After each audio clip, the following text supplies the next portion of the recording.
अहिल्यानगर शहराचे माजी महापौर तथा राष्ट्रवादी काँग्रेस शरदचंद्र पवार पक्षाचे शहर जिल्हाध्यक्ष अभिषेक कळमकर यांच्या विरोधात 25 वर्षीय तरुणीवर अत्याचार केल्याचा गुन्हा 20 फेब्रुवारीला दाखल झाला। त्यानंतर राजकीय वर्तुळात मोठी खळबळ उडाली। MIDC पोलीस ठाण्यात फिर्यादी तरुणीने तक्रार दिल्यानंतर हे सगळं प्रकरण चर्चेत आलं। त्याच दरम्यान अश्लील हावभाव असणारा कळमकरांचा एक व्हिडिओही समाज माध्यमांवर व्हायरल झाला। त्यानंतर 24 फेब्रुवारीला पुन्हा तसाच आणखी एक गुन्हा कळमकरांवर दाखल झाला। तोफखाना पोलिसात या युवतीने स्वतः येत तिच्यावर झालेल्या अत्याचार कथन केला, शिवाय मीडियाला स्वतः बाईटही दिली।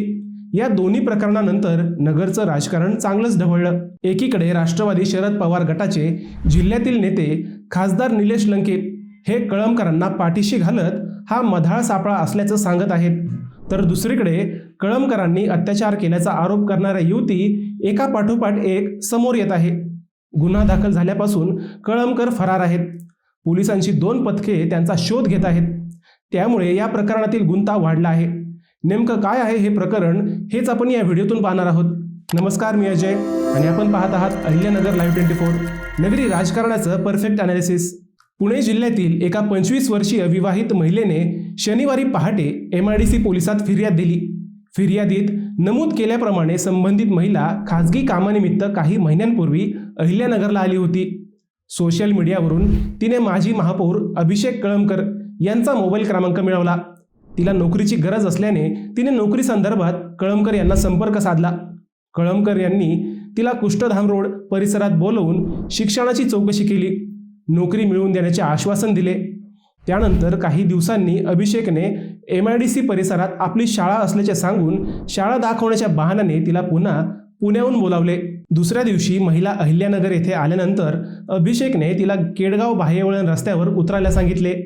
तेथून काळ्या रंगाच्या वाहनात बसवून MIDCकडे घेऊन गेला। वाहनात असताना तिला शीतपेय दिल्यानंतर गुंगी आल्यासारखे झाल्याच्या फिर्यादीत नमूद आहे। त्यानंतर एका ठिकाणी वाहन थांबवून आपल्यावर जबरदस्ती केल्याचा आरोपही महिलेने केला। त्यानंतर व्हिडिओ कॉल करून आपल्याला अनेकदा कपडे काढायला लावले, शिवाय हे कोणाला सांगितले तर जीवे मारण्याची धमकीही दिल्याचे फिर्यादीत म्हटले आहे। त्यानंतर 18 फेब्रुवारीला शिरूर येथील मार्वेल हॉटेलवर 110 क्रमांकाच्या रूमवर आपल्यावर अत्याचार झाल्याचेही या युवतीचे म्हणणे होते। या फिर्यादीनंतर शहरात एकच खळबळ उडाली।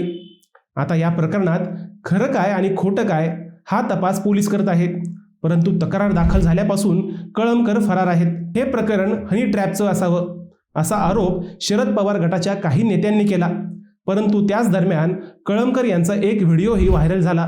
त्यात कळमकर अश्लील हावभाव करत असल्याचे स्पष्ट दिसत होते। आता हा व्हिडिओही खरा आहे का याचा तपास पोलीस करत आहे, परंतु यामुळे या प्रकरणाची गुंतागुंत मात्र वाढली। राष्ट्रवादीच्या शरद पवार गटाच्या नेत्यांची या व्हिडिओनंतर गोची झाली। हनी ट्रॅपची रेटून होणारी चर्चाही थंडावली। आता 24 फेब्रुवारीला पुन्हा कळमकरांच्या अडचणी वाढल्या। पुन्हा एका युवतीने तोफखाना पोलिसात कळमकरांविरोधात एक तक्रार दिली। महापालिका निवडणुकीच्या वेळी कळमकर यांच्याशी आपली ओळख झाली। मागच्या महिन्यात बालिकाश्रम रोडवरील महालक्ष्मी उद्यानाजवळ आम्ही भेट घेतली। कळमकर याने कॉफी पिण्याच्या बहाण्याने एका पांढऱ्या रंगाच्या गाडीत आपल्याला बसवून नेले। त्यानंतर नको तिथे आपल्याला स्पर्श केला, आपल्याशी गैरवर्तन केले, असे या युवतीने पोलिसात दिलेल्या तक्रार अर्जात म्हटले आहे। कळमकर यांच्या विरोधात पूर्वी MIDC पोलिसात गुन्हा दाखल होता। आता हा गुन्हा तोफखाना पोलिसांकडे वर्ग करण्यात आला आहे। पोलिसांनी कळमकर यांच्या घराची झडती घेऊन काही कागदपत्रे व इलेक्ट्रॉनिक्स वस्तू ताब्यात घेतल्याचे सांगितले जात आहे।